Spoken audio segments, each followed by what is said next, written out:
All right, I got about a mile and a half left, and I'm just excited. Today's gonna be a beautiful day. Gorgeous out, the sun's out. Let's make it happen. All right, just turned around a little bit past the 5.5 miles. Now I'm headed back to finish my 11-mile run. And it is just a beautiful day. Fired up.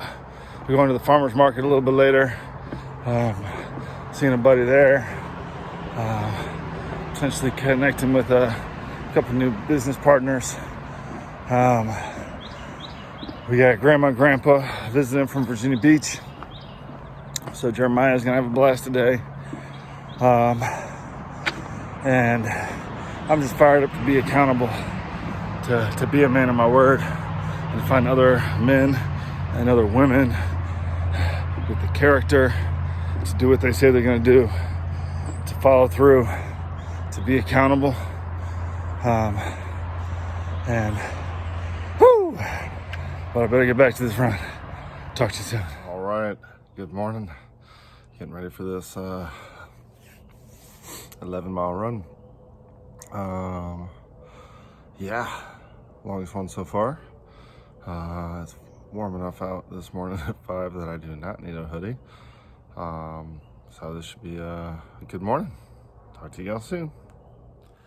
Good morning, accountability crew. Welcome back.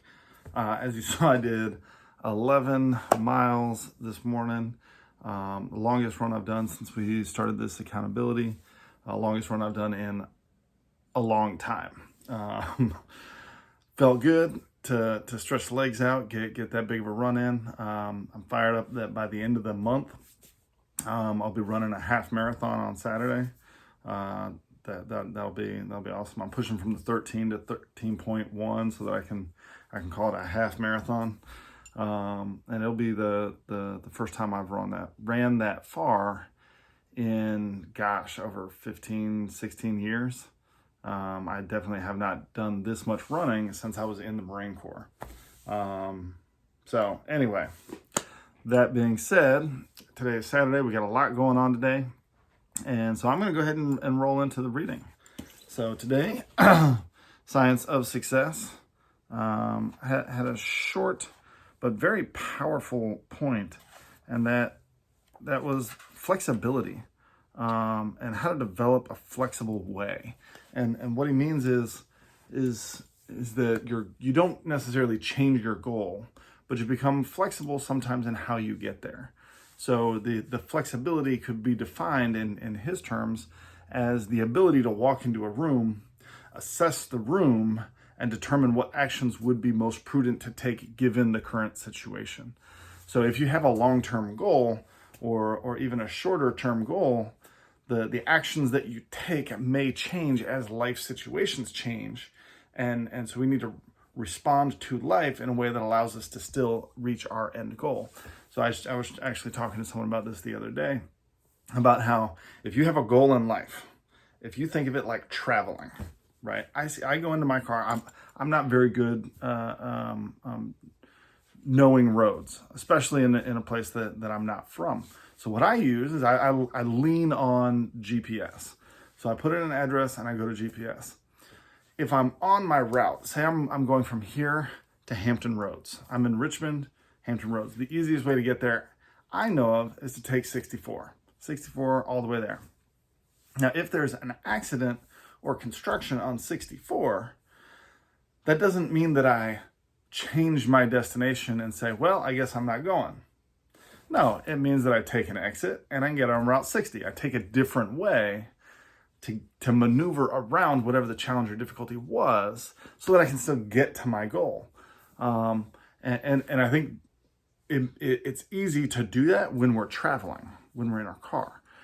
But so many people hit a little bit of resistance and they give up on their goals and dreams for their life. They give up on their goals and dreams for the vision. They get a little resistance and they give up on their marriage. They give up on their faith. Just because you're challenged in something does not mean that you're not doing the right thing. Now, just because you're being challenged in something doesn't mean that you are doing the right thing. What's happening is anytime we're moving towards excellence, every time we're pursuing change, anytime we're pursuing growth, we're going to meet resistance. I kind of share this with people in your spiritual life too, is if you're praying for strength, know that God doesn't give you strength without a process of development, right? So if you pray to God that I want strength in my marriage, then God is going to do something with your marriage that is going to require you to get stronger. So that may mean that you end up arguing more because that's what's needed to develop the strength. So like if I wanted to get physically stronger and I went to someone and said, make me physically stronger, the first thing they would do is take me to the gym.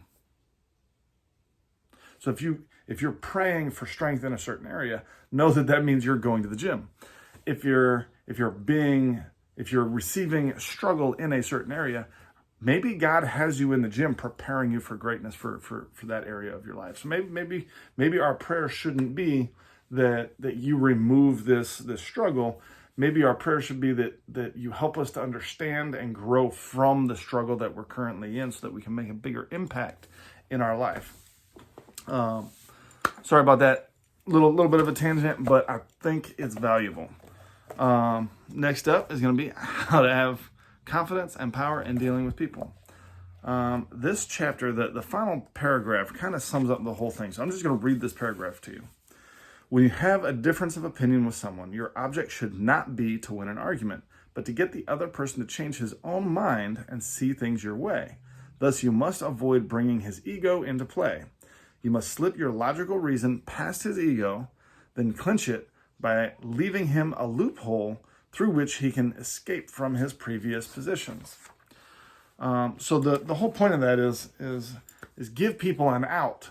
You know, if you're sharing something that you know is true, right? Then you can say, you know, based on the information you have, I thought the same thing, and then I learned this, and because I learned this, I now understand that this is the right thing. And I assume that you probably didn't know this because most people don't know whatever this is. And that gives them the out to be like, you know what? I didn't know that. And so maybe that information does change it. Now, the key to this as well is you don't have to be right 100% of the time. So saying like, this is something I have developed, and started to apply. I got it from this book, actually, from this chapter years ago, apparently, is I'll tell people, I get things wrong all the time. I could be wrong here. I usually am. But this is how I see it. And what that does is that braces them to be like, okay, he's open to his mind being changed. Maybe I should be open to my mind being changed. So he's willing to admit that he could be wrong. So let me hear what he's going to say. And then I'll assess whether or not he's right or wrong, or whether my opinion is right or wrong, and I can change.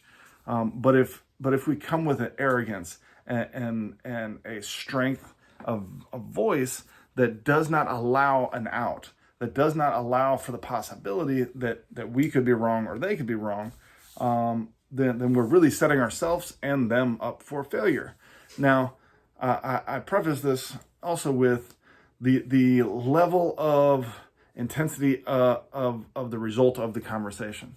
So if we're arguing about the distance to here and the moon, it really doesn't matter unless you're a scientist working on a rocket that's going to the moon, right? So being wrong, right or wrong, it is not that big a deal. So why even press the issue? Now, if your friend has picked up a gun that you know is loaded and he thinks it's not, and he's holding it to his head as a joke, now would be the time to be a little bit more forceful and be like, hey, I know there's something in that gun. Do not pull the trigger. Please point it the other way. Maybe even physically taking action because you know information to be true that could change someone's life or end someone's life.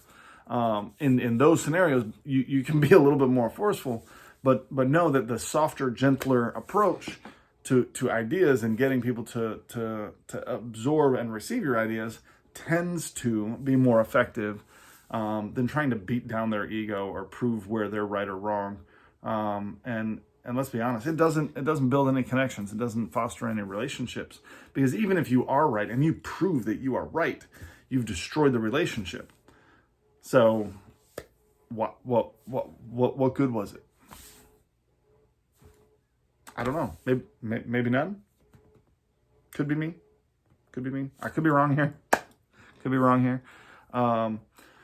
But with that being said, I love you guys. I appreciate y'all. Condense the pain of personal growth. This has been the Accountability Project. See you soon. Bloop.